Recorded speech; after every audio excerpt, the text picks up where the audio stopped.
आगे बढ़ेंगे। इसी बीच कानपुर से बड़ी अहम जानकारी सामने आ रही है, सीधे उसका रुख कर लेते हैं। तो बड़ी जानकारी आपके टीवी स्क्रीन पर आपको बता दें, कानपुर से बड़ी जानकारी, संदिग्ध आतंकियों से पूछताछ में बड़ा खुलासा हुआ है।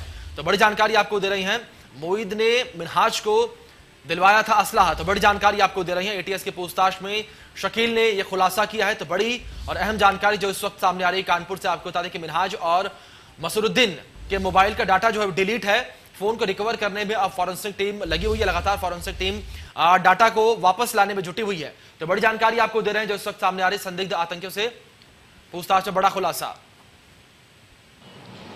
एटीएस जांच के अनुसार दिल्ली की एनआईए भी अब लखनऊ पहुंचकर उन आतंकियों से पूछताछ कर सकती है, क्योंकि लगातार एटीएस जो जांच कर रही थी उसमें कहीं ना कहीं ये इनपुट दिल्ली स्पेशल टीम को दिया गया था कि कहीं इन आतंकियों का कनेक्शन दिल्ली से तो नहीं है। वहीं पर यह भी कयास लगाई जा रही है कि दिल्ली की स्पेशल टीम लखनऊ से पूछताछ करने के बाद उन आतंकियों को लेकर के कानपुर भी आ सकती है, क्योंकि कानपुर का जो कनेक्शन है वो कहीं ना कहीं आतंकियों का गढ़ बताया जा रहा है। क्योंकि 2002 में जिस तरीके से आर्यनगर में कुकर ब्लास्ट हुआ था, उसके बाद लगातार आईएसआई और हिजबुल मुजाहिदीन का कनेक्शन कानपुर से निकल करके आया था, जिसमें कई लोगों की गिरफ्तारियां भी की गई थी। वहीं पर अब अलकायदा का जो कनेक्शन कानपुर से निकल के आया है। इनपुट से एक और जानकारी मिली है कि जांच के दौरान एटीएस को एक बड़ा खुलासा हुआ है कि मिनहाज ने अपने मोबाइल से कुछ वीडियो, फोटो और ईमेल चैट को डिलीट किया है, जिसमें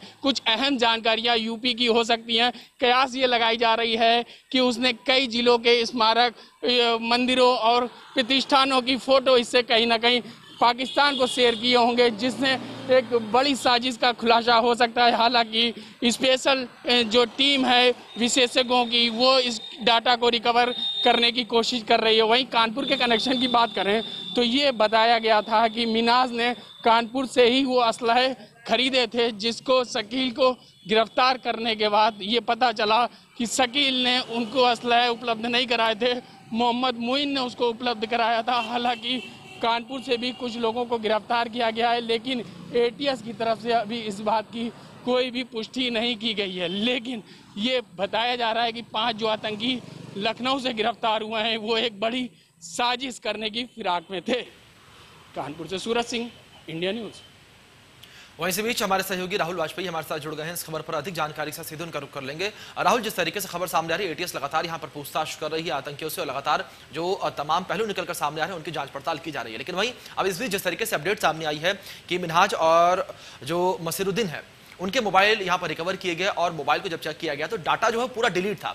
तो ऐसे में राहुल, आपसे जानना चाहेंगे कि क्या कुछ निकलकर सामने आया है, क्या अभी पता चल पाया है कि डाटा जो है रिकवर हो पाएगा या डाटा रिकवर नहीं हो पाएगा, इस तरह की कोई जानकारी सामने आई है?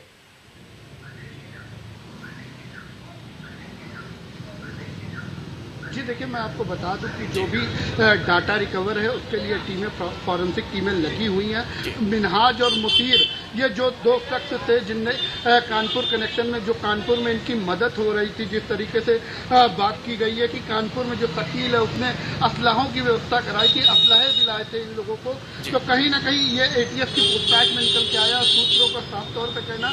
और इसके अलावा मैं बता दूं, कानपुर औद्योगिक नगरी है, कानपुर शहर। अब ये जो 2002 में जिस तरीके से यहाँ पे 2000 में कुकर बम ब्लास्ट हुआ आर्यनगर में, तो कहीं ना कहीं आतंकियों की भी पनाहगाह बन गया है, चाहे वो आईएसआई हो, चाहे वो हिजबुल मुजाहिदीन हो, अब अलकायदा।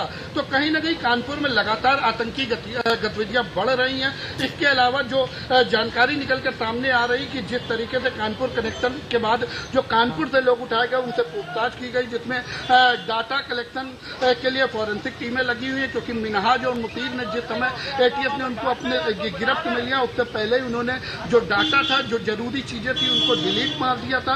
और इसके अलावा अगर बात करी जाए तो जो कानपुर शहर के रक्षा प्रतिष्ठान थे, इसके अलावा जो कानपुर की प्रमुख इमारतें थी, उनके फोटोग्राफ थे, उनके नक्शे थे। तो कहीं ना कहीं एटीएस लगातार इनसे पूछताछ कर रही है और जो भी कानपुर में इनके जो इनके मददगार हैं उनकी भी तलाश कर रही है, क्योंकि लगातार एटीएस की टीम कानपुर में बनी हुई है और कानपुर में कई इलाकों में इनकी छापेमारी अभी भी जारी है। जी बिल्कुल बिल्कुल, एटीएस लगातार पूछताछ कर रही है और इस कहानी के नए पन्ने हर रोज एटीएस की ओर से खोले जा रहे हैं। बहुत बहुत शुक्रिया राहुल आपका हमारे साथ जुड़ने के लिए और इन तमाम जानकारियों के लिए। और आगे बढ़ेंगे आपको